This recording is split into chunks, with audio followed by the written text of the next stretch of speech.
Welcome back, Stanley, Kurtz. We've been talking about Westchester County, New York. It's time to delve in.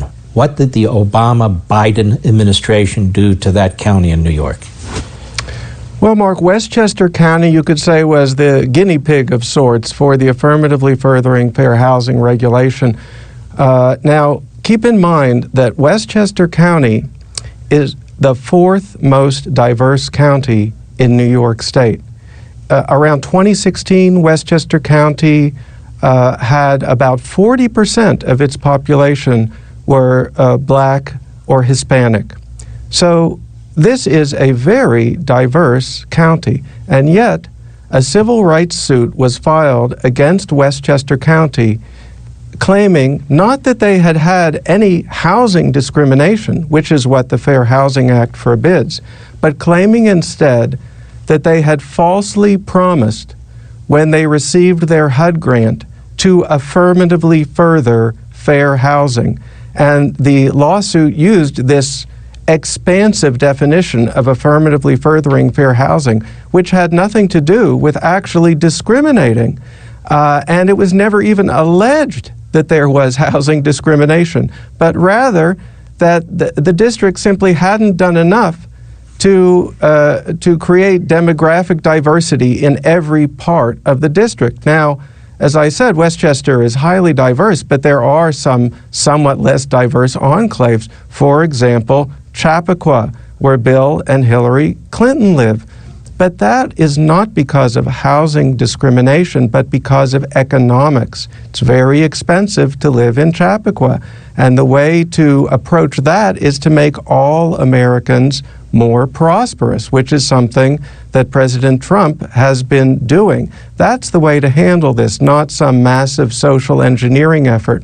Well, after this lawsuit was filed, the Democrat leadership of Westchester County caved. They went to the Obama administration and they said, help us to create some kind of agreement that will get us out of this lawsuit.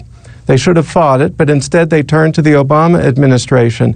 And using that opportunity, the Obama administration started pushing on Westchester these draconian demands. First, they had to build upwards of $50 million worth of high-density, low-income housing.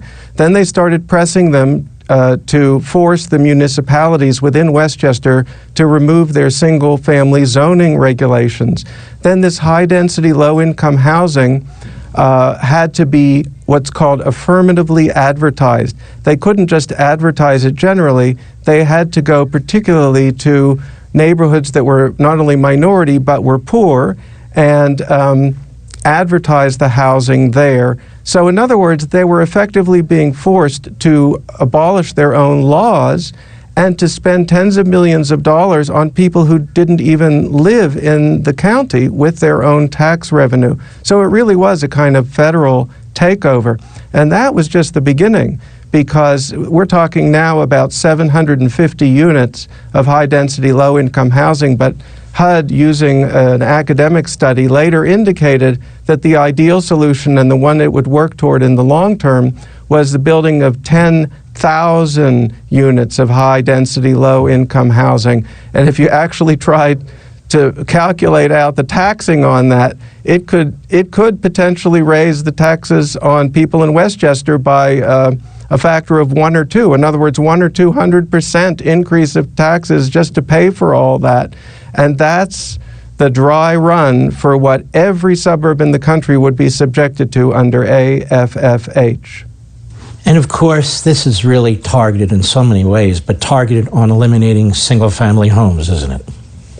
Absolutely. And you know, Mark, that really is the American dream. I mean, the classic American dream is you work hard, you save up, you get that dream house with the white picket fence and a yard where the kids can play and where there's a school district small enough so that if you care about your kids' schooling, you can have some influence on the direction it goes in. That's what the American dream is all about, and that, in a sense, is the greatest anti-poverty program that ever existed.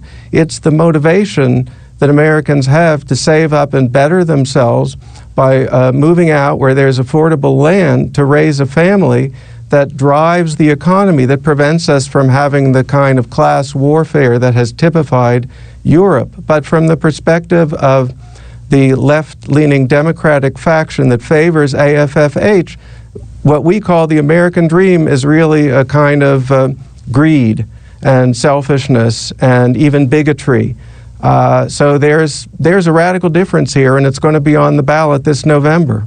When we come back, Stanley Kurtz, I want to ask you, now that the nation will be aware of exactly what's going on as a result of you being on this program, and as a result of the audience, its members speaking one to another and spreading the word, what will the reaction of the Biden campaign, the left-wing media, and their surrogates be?